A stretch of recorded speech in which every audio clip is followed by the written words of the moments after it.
What's up, guys? Doing something a little bit different today. I think this is the first nighttime cruise on the channel. Really hope it turns out okay. Action cameras and low light usually do not mend well together. But I do have a relatively new camera, DJI Action 2. And I bought it because it has one of the bigger sensors. And the bigger the sensor, the more light you can capture and, better image quality. So today we're putting that to the test. Yeah, I do have my image stabilization on, and I think that it struggles a lot in low light. So technically I think I should shut off my stabilization, but we're gonna roll with it. Because you'd be surprised how bad the footage looks when it's not stabilized. And I got my headlight on, and this is a highway, so we got some lightage going on. But this video is an experiment. If it's absolute trash, I will never film at nighttime again.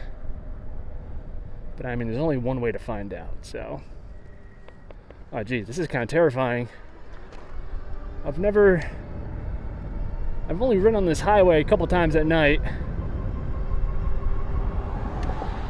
And it's even more sketchy at this time of day. And I do have to watch my battery. I'm at 60, you guys can probably see this now finally, 61.5 volts. So I'm just over 50%, I'm at like 60% battery. I got 12 miles to go, mostly uphill.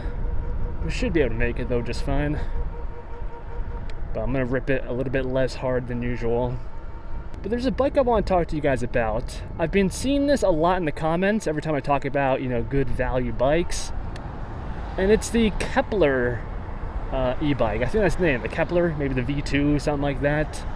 From AR, as the cool kids say. So the same company that makes the X-Class and the Grizzly. So reputable company. So yeah, this uses more of a bicycle design. It does have fat tires, but they're 26-inch wheels, which are more in line with regular bicycles than these, more popular mopeds. These have 20-inch wheel diameters.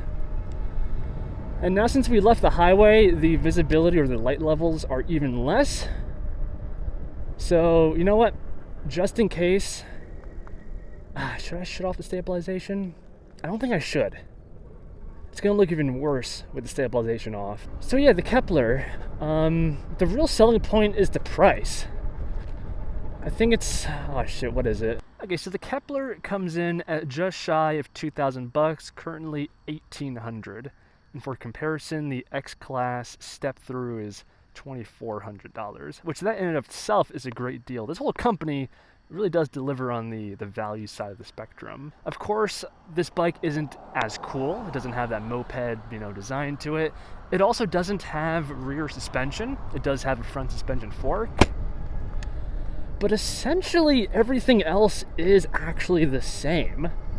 It has a 52-volt battery, 20 amp hours, which is the exact same as the X-Class. It's a huge battery. At this price level, you would expect every time for it to be 48 volts, but this is a 52. That's pretty awesome. And the hub motor, they're using the 1000 watt Bafang G62 hub motor. That hub motor is the best one that Bafang makes, and you guessed it, the same one found in the X-Class and the Grizzly. The Grizzly just has two of them, the front and the back. You know what, I'm gonna stop and take a look at the footage, just in case this is all unusable. 1 second. Okay, that actually didn't look terrible, at least on my little tiny 1-inch screen on the back of this camera. To be safe, I did just shut off the stabilization. So let me know what looks better. And without the stabilization, the field of view is a lot wider. I could adjust that in a separate setting. But, so a little bit different. There should be less motion blur without the stabilization, because at nighttime it just struggles to do it in an efficient way. So I guess I'll try to keep my head still. I am the stabilization.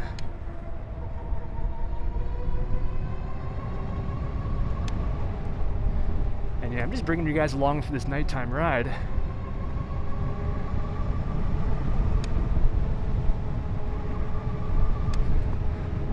Here's a question.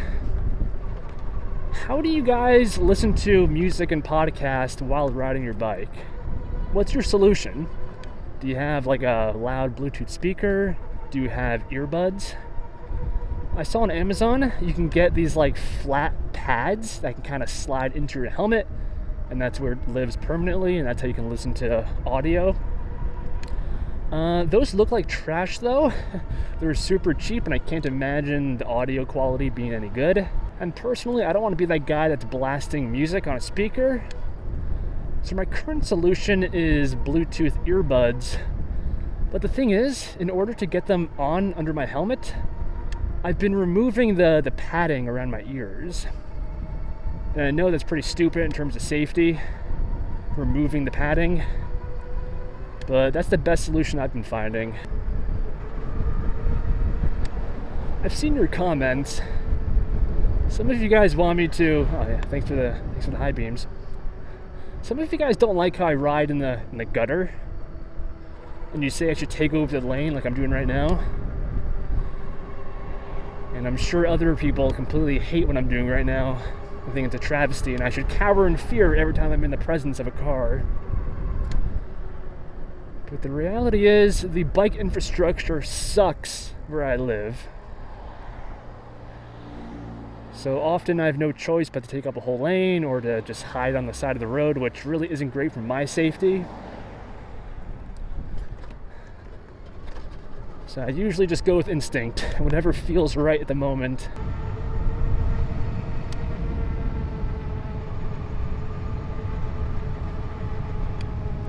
Do you guys want to see my speed?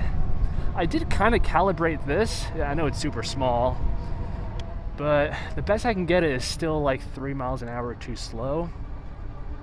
So hey, I'll put my GPS speedometer thing up. Okay, I got my speed up so you guys can see that, and I just checked the footage. It looks okay, but the field of view without stabilization is super wide. So I kept the stabilization off, but I changed the FOV to be a bit more normal, less of a fisheye. So I'm trying to make improvements as I go here.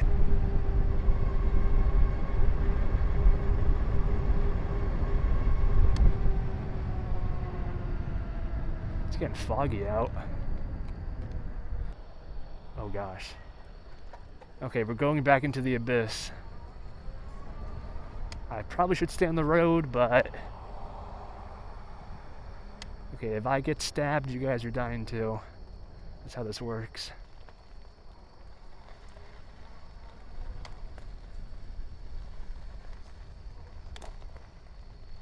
This is sketchy.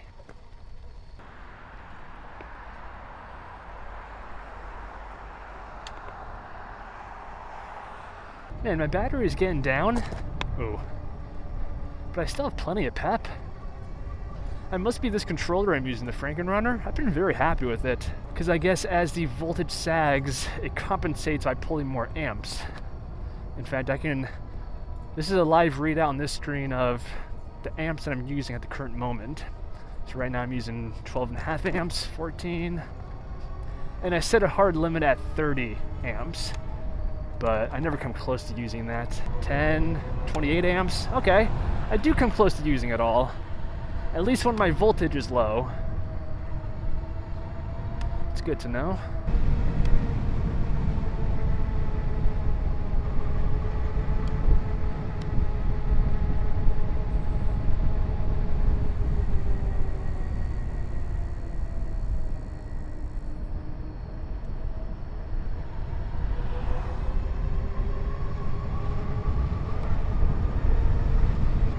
Man, I am just rocketing up this hill. Pulling 1500 watts, which is my maximum that I set. About 28 amps. Oh no, I think my seat just came loose. Oh shoot. I just tightened it. Oh no. You guys can't feel it, but my seat just like tilted back all of a sudden, and I'm like slipping off. Ow. See, I'm riding in the gutter now because there's a car behind me, and I just hit a freaking log because of it. I would really appreciate a bike lane right now.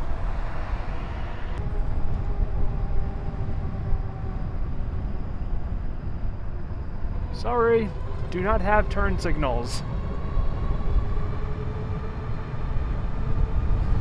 Alright, we're just about back. Thanks for coming along, guys. Keep me company. Let me know what you think of nighttime rides. Hopefully it was chill, fun, relaxing, therapeutic. If you enjoyed, like, give me that feedback. It also helps with the algorithm. I'll see you guys in the next one.